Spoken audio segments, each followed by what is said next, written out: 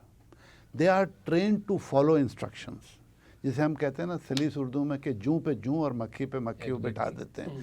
تو آپ کا ویژن نہیں تھا نا، آپ کی وہی لیڈرشپ جب آپ مخیر اور اتنی تعریف کر رہے ہیں، وہ تو خود الیکشن سے خائف تھے. انہوں نے کانسٹیٹیوشن ڈیلے کیا اسی لیے کہ ان کو پتہ تھا الیکشن ہوگا تو یہاں ان کا ووٹر ہی نہیں ہے، وہ کیا کریں گے.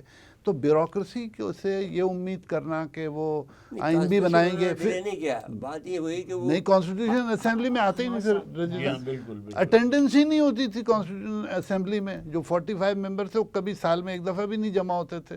تو آج بھی ہے. ہاں، بیوروکریسی سے یہ امید کرنا کہ وہ انہوں نے 56 کا ایک دہلی سے کانسٹیٹیوشن بنا لیا، پتہ نہیں کہیں سے کاپی کیا ہوگا اور تو کچھ ان کے تو اتنی عقل نہیں ہوتی، ان کا تو یہ کام نہیں ہے. تو جب تک آپ کی نہیں، میں 35 کے ایکٹ کو انہوں نے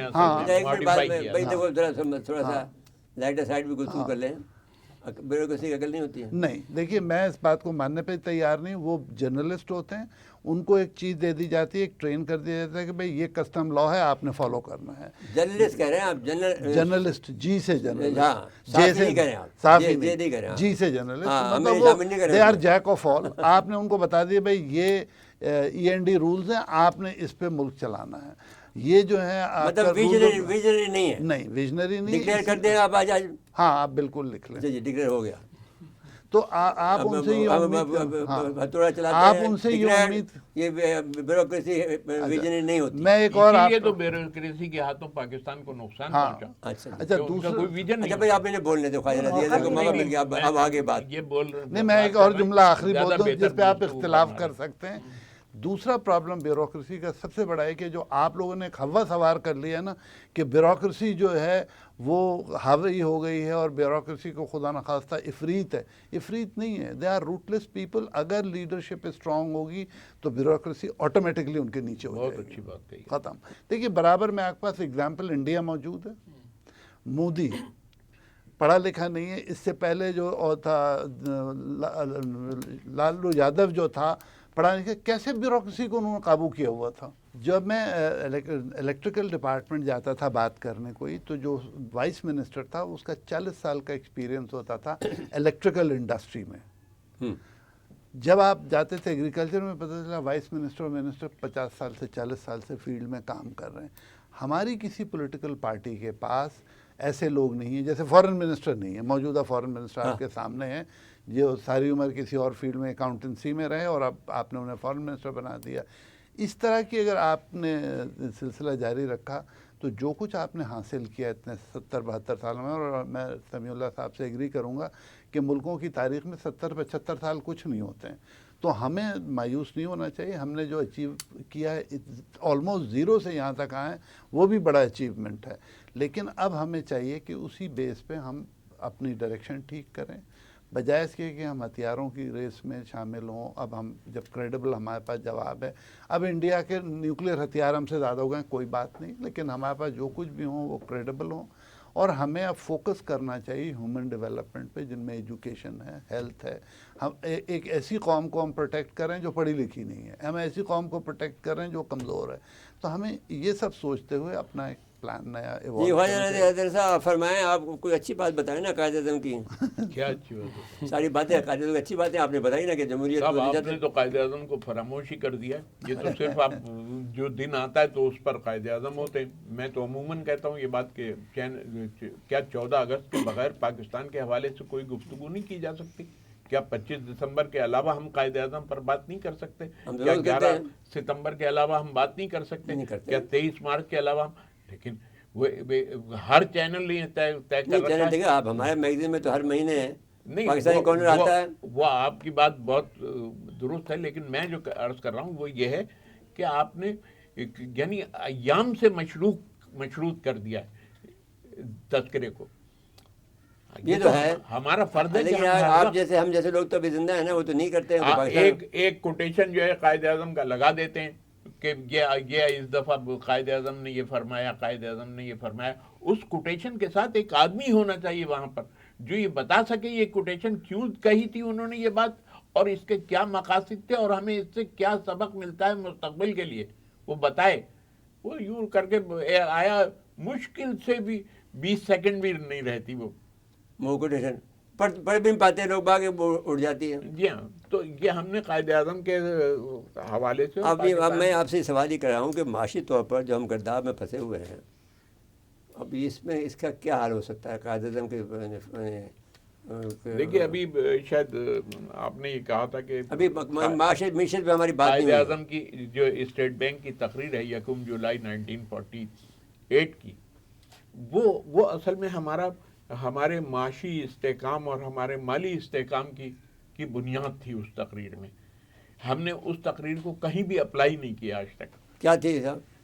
یہی تھی. انہوں نے جو جمہوریت کے حوالے سے بات کرتے تھے انہوں نے وہی بات کہی، کہنے یہ جو نظام ہے ہمارا معاشی اور ہمارا مالیاتی نظام یہ ہمارا نہیں ہے، ہمیں اپنا نظام ڈیولپ کرنا ہم نے نہیں بنایا، وہ بن ہی نہیں سکتا تھا، نہیں بن سکتا تھا، ختم ہو گیا. تو ابھی بن سکتا ہے اگر اس طرح کے یعنی مخلص لوگ موجود ہیں یا اس طرح کی جن کے اندر اس قومی ہمدردی موجود ہے ان کو سامنے لائیں تو یقینی طور پر اس طرح کے اقدامات ہو سکتے ہیں. جی میڈم کچھ فرمانی تھی. جی میں یہ کہنا چاہوں گی کہ دیکھیے ہر چیز کے انٹرپریٹیشن یا تشریح ضرور سمجھنی چاہیے. جمہوریت کا لفظ استعمال کر کے جمہوریت جمہوریت کو رد کر دیا جو آپ چلا رہے ہیں. جمہوریت مغربی طرز جمہوریت، یہی مغربی جمہوریت ہے نا سو چل رہی ہے. میں کہہ رہی ہوں جمہوریت کا مطلب سمجھیں تو ہمارے والے جو لیڈر ہیں یا جو، اور انقلاب تو ذہنی تبدیلی کا نام بھی انقلاب ہوتا ہے. ہم انقلاب سمجھتے ہیں توڑ پھوڑ اور ایک نظام حکومت کو دوسری سے بدل دینا، یہ انقلاب کہلاتا ہے. انقلاب تو یہ بھی ہے کہ ایک معاشرے کو تبدیل کرا، کرا، غربت کو ختم. اب معاشرے کو تبدیل کرے، جماعت اسلامی تو بہت کوشش کر رہی ہے، وہ بیچاری نہیں کر پاتی. نہیں جماعت اسلامی نہ کہیں، آپ اہل دانش اصل میں تبدیل کرتے ہیں. دوسرا کریکولم ہے کیا کریں؟ اہل دانش جو ہیں وہ کسی معاشرے کو تبدیل کرنے میں اہل دانش کو جمع کرنا چاہیے. آپ کے خیال میں اہل دانش جمع کرنا چاہیے؟ اس طرح کے لوگوں کو نہ جمع کریں لیکن ان کو مشاورت میں رکھیں اپنی، ان کو، اور جو بات کہہ رہے ہوں اس کو آپ غور کریں. آپ مجھے یہ کہہ رہے ہیں کہ آپ حکومت حاصل کرو اور دانشوروں کو اپنے جمع کرو. نہیں آپ ایڈوائز، بھائی آپ ایڈوائز کریں، میں کر لوں گا یہ کام، کون سی بڑی بات ہے. نہیں، ایڈوائزری کیپیسٹی میں تو کوئی بھی رہ سکتا ہے بغیر انتخاب میں حصہ لیے. تو جب اس چینل سے میڈیا کے ذریعے جائے گا کہ بھئی حکمرانوں کو صرف اپنے ان لوگوں کو شامل نہیں کرنا ہے ان عہدوں اور منسٹریز پر جو ان کا ساتھ دیتے رہیں، بلکہ ان لوگوں کو جو واقعی اس چیز کے بارے میں جانتے ہیں. چار ایک آدمی جی ویژنری ہو تو وہ ایڈوائز کرے. تو ایڈوائز کرنے کے لیے وہ لوگ ہونے چاہیے نا جو ایکسپرٹس ہیں اس فیلڈ کے جس کے بارے میں آپ مشورہ چاہ رہے ہیں. جی صاحب آپ بھی چپ بیٹھے ہیں، بولیے. بس میں بھی 2-3 تجاویز ہیں سر. دے صاحب دیجیے. پہلی یہی کہ لیڈرشپ کا فقدان ہے. ہاں تو ہے، لیڈرشپ کے بارے میں ابھی بن جاتے ہیں، خود ہی لیڈر بن جاتے ہیں. کیا کہتے ہو، بولو. سر بس ہمیں بھی یہ دیکھنا ہے کہ ہم کہاں پر اس تعریف پر پورے اترتے ہیں جو ہمارے بڑے طے کر کے گئے. اقبال نے کہا تھا نگاہ بلند سخن دل نواز جان پرسوز، یہی ہے لخت سفر میرے کارواں. 3 چیزیں سر، نگاہ بلند ہو، لیڈر کو ویژنری ہونا ہے، وہ اپنے آج کے ساتھ ساتھ قوم کے کل کا بھی سوچیں. اپنے 5 سالوں کے علاوہ آنے والے جو 5, 10, 20 سال ہے اس کے بارے میں بھی لانگ ٹرم کیپیسٹی میں وہ قوم کو کچھ دے کر چلا جائے. سخن دل نواز ہو سر، قوم کو شعور دے، کمیونیکیشن سکل ان کی بہتر ہو. کمیونیکیشن کے 3 بڑے مقاصد ہوتے ہیں. پہلے ہم اپنی بات کو کنوے کرتے ہیں، پھر اپنے بات میں جو ہمارے دلائل ہوتے ہیں اس سے اپنے آڈینس کو کنونس کرتے ہیں، اور وہ پھر کنونس کر کے سخن دل نواز آپ کی بات کو جو ہے دل کو چھونے والی ہونی چاہیے. تو چونکہ ہمارے دلائل اور ہمارا اتنی آپ آج کل اتنی سخیر اردو آج کل لوگوں کو سمجھ نہیں آتی ہے. سخن دل نواز کہاں، اتنی خوبصورت جملہ ہے، کیا آدمی اس پر قربان جائے. جی. اور تیسرا سر جان پرسوز ہو، ہاں یعنی اس کا ایمپیتھیٹک نیچر ہو، وہ خود کو عوام کی جگہ پر رکھتا ہو، خون جگر سے جلا کے بات کر رہا ہو ایسا. تو پھر وہ میر کاروا بن سکتا ہے, وہ اس کرائٹیریا پر پورا اترتا ہے. اب تو نہیں اترتے اس کام پر ہیں, کیا خیال ہے پھر کیا کریں؟ نہیں انجوائے تو کرے نا بھائی بات کو, بھائی آپ اس پہ کوشش تو کرنا چاہیے. اچھا جی بات یہ ہے جناب خواجہ رضی حیدر صاحب, آپ سے بات کرنا ایک بات ضروری ہے کہ قائد اعظم صاحب نے کوئی سیاسی نظام کا خاکہ دیا؟ بالکل دیا ہے. اب میں وہی بات تو ابھی عرض کر رہا تھا کہ صاحب نے قائد اعظم کی تقاریر جو ہیں, اصل میں بنیادی بات یہ ہے کہ قائد اعظم کی تقاریر اور ان کے بیانات, ان کو سمجھے بغیر اور ان کو پڑھے بغیر آپ کسی قسم کا کوئی لاہ عمل تیار کر ہی نہیں اچھا سکتے. جی آپ بتائیں نا, ہمیں تو بتائیں نا صاحب. نہیں میں تو کیا بتاؤں گا, اب تقریریں ہوں تو میں بتا دوں آپ کو, دیکھیے یہاں یہ کہا یہاں یہ کہا, لیکن آپ نے تو ان کی طرف کوئی توجہ نہیں دی ان تقریروں کی. اصل اور دوسری سب سے بڑی وجہ جو ہے ہمارے یہاں جو ہے تاریخ کو ٹکڑوں میں پڑھا گیا.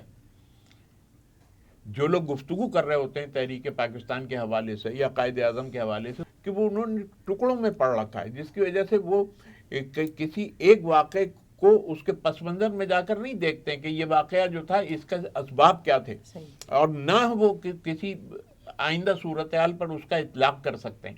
تو ٹکڑوں میں پڑھی ہوئی تاریخ کی بنیاد پر ہم تاریخ کے بارے میں فیصلے کرنے لگے. یہ ہمارا کتنا بڑا المیہ ہے, ہمیں شروع سے. اچھا جی اب الٹیمیٹ گفتگو کریں صاحب, بات سمجھ میں آ گئی. بات یہ ہے کہ بات تو یہ ہوگی کہ قائد اعظم کو ہم نے سرے سے ان کے اقوال کو نظر انداز کیا. جی ہاں بالکل. ان کی جو انہوں نے راستہ متعین کیا تھا اس کو چھوڑا. ہم نے جو انگریز کے ٹوڈیز تھے ان کے ہاتھ میں حکومت دے دی اور خود جو ہے چپ ہو کر گھر میں بیٹھ گئے. تو اب صورتحال میڈم آپ فائنل گفتگو کرنا شروع کریں, آپ کیا کریں پھر؟ اب میں تو سمجھتی ہوں جو ہمارے بنیادی مسائل کا مطلب وہ چیزیں جو کہ ہمیں اس خواب کی تعبیر میں رکاوٹ ہیں. خواب کا مطلب ایک مستحکم جمہوری اسلامی ریاست.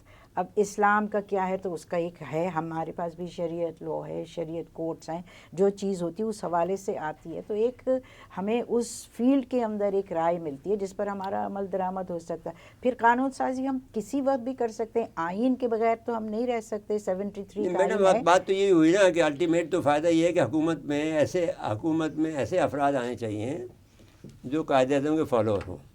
نہیں تو مشورہ تو وہ دے سکتے ہیں نا, مشورہ دے سکتے.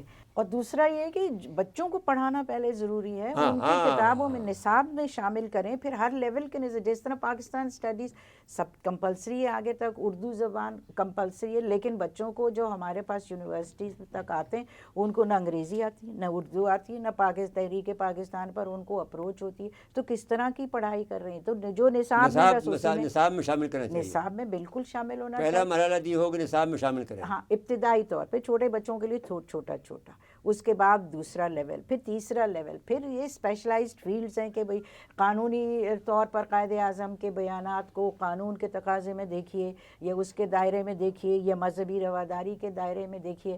ٹالرنس کیا ہونی چاہیے, ہیومن رائٹس کیا ہیں, اور آپ کا یہ سب چیزیں تو بعد میں آئیں گی نا. اور HRM یعنی آپ کا ہیومن ریسورس کو مینیج کیسے کرنا ہے. پھر یہ کہ دوسرے معاشرتی مسائل ہیں, غربت کو دور, یہ سب اکٹھا لے کے آگے چلنا, ایک اس میں سے لے کے ایک اس میں. اور لیڈر کے لیے مثال بننا ضروری. مثال وہ لیڈر کبھی نہیں بن سکتا جو سیلف پروکلیمڈ ہے. یعنی میں اپنے آپ کو بہت اچھا اگر سمجھتی ہوں تو میں سمجھتی ہوں میں ہی ہوں سب سے زیادہ, میں ہی سب سے اچھی, جو بات میں کہوں. لیڈر شوڈ کم فارورڈ, کہ سب سے پہلے ایک لیڈر کی صلاحیتیں کیا ہونی چاہیے, یہ بھی نصاب کی کتابوں میں شامل کریں, تاکہ وہ لوگ جو اس پیمانے پر پورا نہیں اترتے وہ لیڈرشپ پوزیشن پر نہ پہنچیں.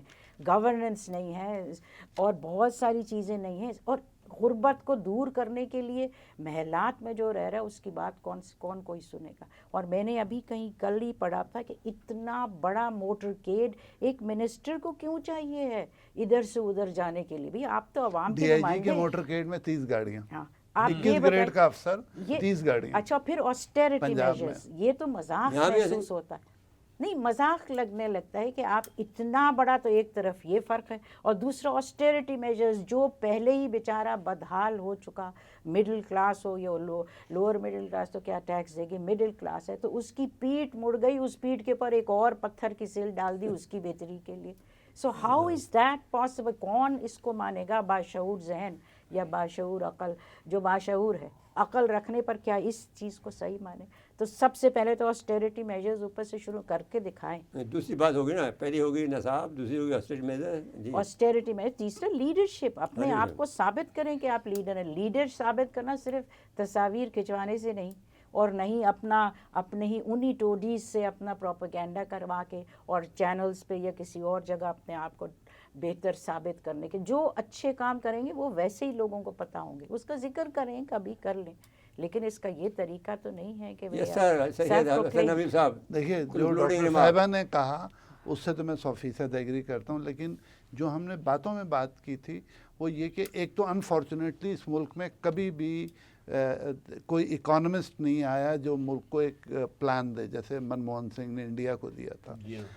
ہمارے پاس بینکر آ رہے ہیں, چاہے وہ شوکت عزیز ہوں یا موجودہ ہوں. اب آپ دیکھیں 5 سالہ منصوبہ بنتا ہی نہیں ہے. 60 میں بن رہا تھا, 50 میں بن رہا تھا, اب بنتا ہی نہیں ہے. آپ کا بجٹ بنتا ہے 2 مہینے بعد ضمنی بجٹ آ جاتا ہے. 15 دن کا بجٹ ہوتا ہے ہمارا. چلے خیر, 15 دن بعد ایک بدل تو جاتا یہ ہے کہ آپ کی کنٹینیوٹی ہو, دوسرے آسٹیریٹی ہو. میں بالکل آپ کو کلیئر کہہ سکتا ہوں, اگر آپ رولز آف بزنس میں جائیں تو پرائم منسٹر ہاؤس جس پہ آپ خربوں روپے خرچ کر رہے ہیں وہ بھی جعلی ہے, پریزیڈنٹ ہاؤس جو ہے وہ بھی جعلی. یہ سب کام تو اسٹیبلشمنٹ ڈویژن کا ہے. آپ اسٹیبلشمنٹ ڈویژن سے کام لیں. پھر آسٹیریٹی, جیسے آپ موٹرکیٹ کی بات کر رہی تھیں, آئی جی پنجاب ابھی کہیں گئے تھے 30 گاڑیاں لے کے. اگر وہ اتنا انسیکیور ہے تو نوکری چھوڑ دیں, کہیں کلچر منسٹری میں جا کے صبح بیٹھ جائے, ستار وتار بجائے جا کے. مطلب اگر اتنا آپ انسیکیور ہیں, نہیں جو یہی کریں نا جو اس کو پسند. اچھا جملہ ہے. تو ہمیں آپ بات کریں جی. سر 2 باتیں میں بھی ایڈ کرتا ہوں, تمام باتوں سے اتفاق کرتے ہوئے اساتذہ کی. پہلی چیز, کانسٹیٹیوشن میں دیا گیا جو بھی رول ہے جس بھی ادارے کا, وہ اس رول کو فالو کرے اور جمہوریت کو چلنے دیں. بالکل صحیح. آج کل سر جو بھی جیسے بھی جس طرح کے بھی حکمران موجود ہیں ان کو چلنے دیں, ان کو عوام کے سامنے خود ایکسپوز ہونے دیں. جب آپ انٹروین کرتے ہیں 2-3 سال کے بعد تو وہ ٹھیک نہیں رہتا. نمبر 2, بطور قوم قول و فعل میں جو تضاد ہے اس کو ختم کریں. نشاط ثانیہ تب آ سکتی ہے, کیسے کیا تضاد ہے؟ میں یہی بات کرتا ہوں سر. نشاط ثانیہ تب آ سکتی ہے جب نشاط اولیٰ کی مثالیں سامنے ہو. اس کو اقبال کی نظر میں ہم یہ کہیں گے کہ اقبال کہتے ہیں, تم ہو گفتار سراپا وہ سراپا کردار, تم ترستے ہو کلی کو وہ گلستاں بکنار, اب تلک یاد ہے قوموں کو حکایت ان کی, نقش ہے صفحہ ہستی پہ صداقت ان کی. وہ صادق تھے, وہ سچے تھے. 4 جو چیزیں, صداقت, امانت اور جو ہے وہ شجاعت اور عدالت. پروفیسر ڈاکٹر زاہد علی زاہدی صاحب نے ہمیں جوائن کیا ہے, ہم ان کو خوش آمدید کہتے ہیں. اور موضوع جو ہے وہ پاکستان کے بنے ہوئے 77 سال ہو گئے ہیں, اس میں ہم نے کیا کھویا کیا پایا, اس پہ گفتگو آپ ہم چاہتے ہیں کہ آپ نے خیرات کا اظہار فرمائیں. جو تاریخ ہماری بتاتی ہے اس میں زیادہ تر تو ہم نے کھویا ہے اور پایا ذرا کم ہے,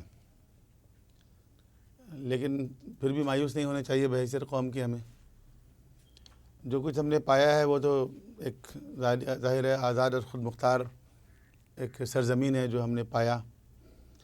اس کی آزادی اور خود مختاری کو کتنا ہم نے باقی رکھا یہ اب ہمارا قصور ہے, لیکن ہمیں تو قائد اعظم محمد علی جناح نے اور تحریک پاکستان کے رہنماؤں نے اور آزادی کی خاطر اپنی جانیں قربان کرنے والوں نے ایک تحفہ دیا تیار کر کے بنا کے, اور وہ ہمارے حوالے کیا انہوں نے.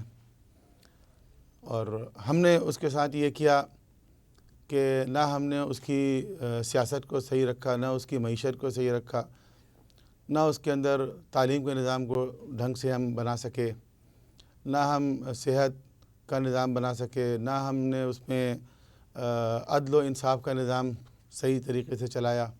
ایک ہمارے حکمران بھی تھے جو قوم کو بتاتے تھے کہ اب قوم کے اتنے لوگوں کے پاس اینڈرائڈ کا فون ہے, ٹھیک ہے نا, تو وہ سمجھتے تھے کہ ترقی کا معیار جو ہے یہ اینڈرائڈ کا فون ہے. جی, تو اگر اس طریقے سے ترقی ہو سکتی ہو تو جس ملک کے اندر سب سے پہلے یہ کمپنی بنی موبائل کے فون کی, وہ کمپنی بیٹھ گئی, ٹیکنالوجی اور ایڈوانس ہو گئی. اب وہ فون استعمال نہیں ہوتا, بہت کم ہو گیا استعمال ہونا. تو اگر آپ زمانے کے ساتھ ساتھ نہیں چلیں گے, اگر ٹیکنالوجیکل ایڈوانسمنٹ کے ساتھ ساتھ نہیں چلیں گے تو اس کی پوزیشن جو ہے وہ یہی ہو جائے گی. اینی وے دیکھیں، میں نے عرض کیا کہ مایوس نہیں ہونا چاہیے کسی بھی قوم کو، اور بہتری کے لیے ہمارے پاس کئی اچھی انڈیکیشنز موجود ہیں۔ سب سے پہلے تو یہ ہماری نوجوان نسل ہے، ٹھیک ہے، جو آپ دیکھ رہے ہیں جس طرح بنگلہ دیش میں کہا جاتا ہے کہ جین زی جو جنریشن زی جو ہے وہ یہ انقلاب لے کر آئی، تو ہمارے پاس بھی ایک بڑی تعداد جو ہے وہ جین زی کی جو ہے وہ موجود ہے، اور یہ صحیح وقت ہے، دس از دا رائٹ ٹائم۔ اگر ہم نے اس پر کچھ نہیں کیا تو یہ ساری پوری جنریشن ایک ساتھ ہی بوڑھی ہو جائے گی۔ جہاں اس بات پہ خوش ہو رہے ہیں کہ ہمارے پاس نوجوان اتنے ہیں، تو ان نوجوانوں سے اگر ہم نے کام نہیں لیا ان کے ٹیلنٹ سے، تو یہ سارے نوجوان ایک دم چلے جائیں گے دوسرے جنریشن کی طرف۔ تو یہ ایک پازیٹیو ہے کہ ہمارے پاس بڑی تعداد میں نوجوان ہیں، بہت ٹیلنٹڈ ہیں، دنیا کے مختلف شعبوں میں جا رہے ہیں، وہ بہت اچھا ویژن ہے ان کا، اور جہاں جا رہے ہیں وہ بھرپور محنت کر رہے ہیں، یعنی ہمارا نوجوان جو ہے وہ مختلف شعبوں میں مختلف ملکوں میں بھی جا رہے ہیں، تو آپ دیکھیں وہ کافی محنت کر رہے ہیں، اور وہ سمجھ گئے ہیں کہ مثلا محنت کے ذریعے، تعلیم کے ذریعے ہی جو ہے وہ اپنا مقام بنا سکتے ہیں۔ تو یہ چیزیں پازیٹیو ہیں کہ ہمارے نوجوان مختلف شعبوں میں، یہ شکایت نہیں کرنی چاہیے کہ پہلے کے لوگ بہت اچھے تھے اور آج کل کے بہت برے ہیں، نہیں، یہ محاورہ جو ہے یہ آؤٹ ڈیٹڈ ہو گیا ہے۔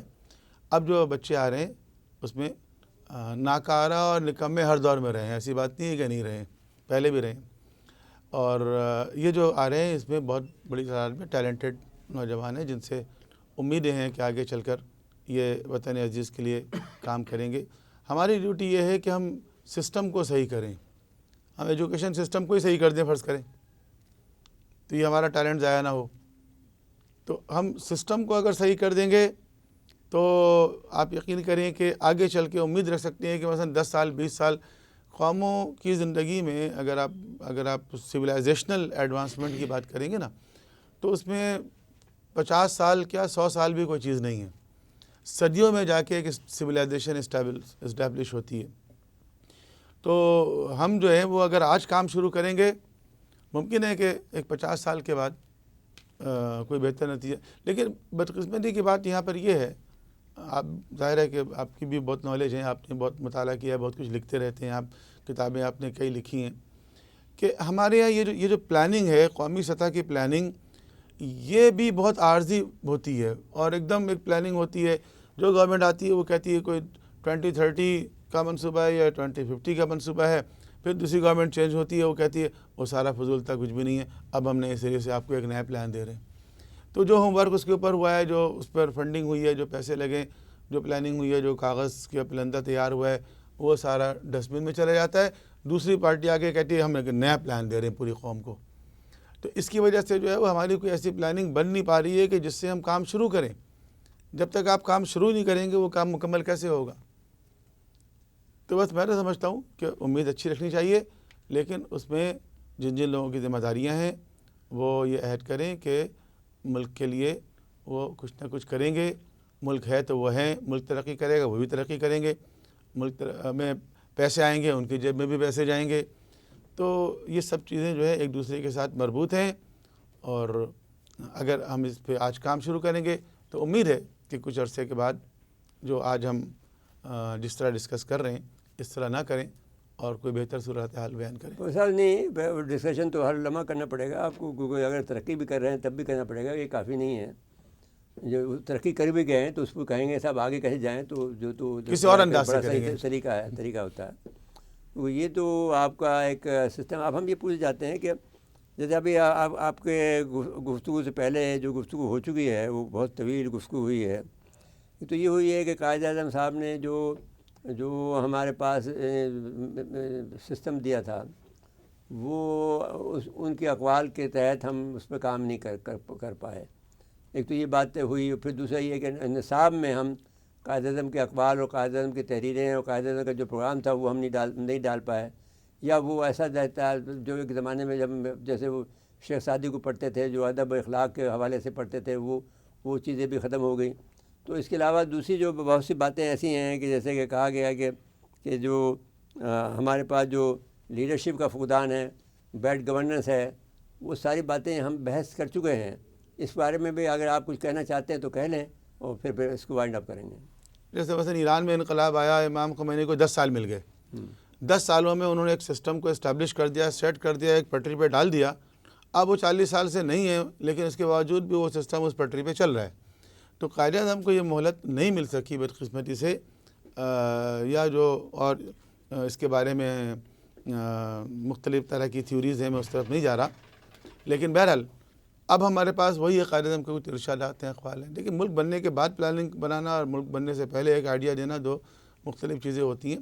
تو وہ چیز تو ہمارے پاس نہیں آئی. لیکن جو قائد اعظم کے ارشادات ہیں، جو اقوال ہے، حقیقت یہ ہے کہ ہم اس کے اوپر بھی قائم نہیں رہ سکے. جو وہ چاہتے تھے وہ یہ والا پاکستان تو نہیں چاہتے تھے نا. نہیں کم از کم یہ تو ہم کہہ سکتے ہیں کہ یہ جو جس وقت ہم بیٹھے ہیں جہاں، وہ داغ سویرا، وہ کیا جاگ اجالا، وہ شب گزیرہ سحر، وہ انتظار تھا جس کا، یہ وہ سحر تو نہیں. تو وہ یہ تو بہرحال نہیں چاہتے تھے. تو اور جو حالات و واقعات پیش آتے تو مزید کچھ پلاننگ کرتے. بے شک مسلم لیگ کے منصوبے میں اس زمانے میں کانگریس کی طرح آپ کی جو ہے وہ لینڈ ریفارم کا فارمولہ نہیں تھا، جس طرح کانگریس نے پہلے سے بنایا ہوا تھا. مسلم لیگ نے ایسا کچھ اعلان نہیں کیا تھا. لیکن ملک بننے کے بعد جب آپ بہت سی پلاننگ کرتے ہیں، ٹیکسیشن کا نظام بناتے ہیں، تو میں بھی لینڈ ریفارم اور ایگریکلچرل ٹیکس، یہ چیزیں آتی ہوں یقیناً اس کے اندر. تو اس طرح بہتری ہوتی. لیکن بدقسمتی سے ہم نے جو ہے نا وہ ان چیزوں کو بھی فراموش کر دیا.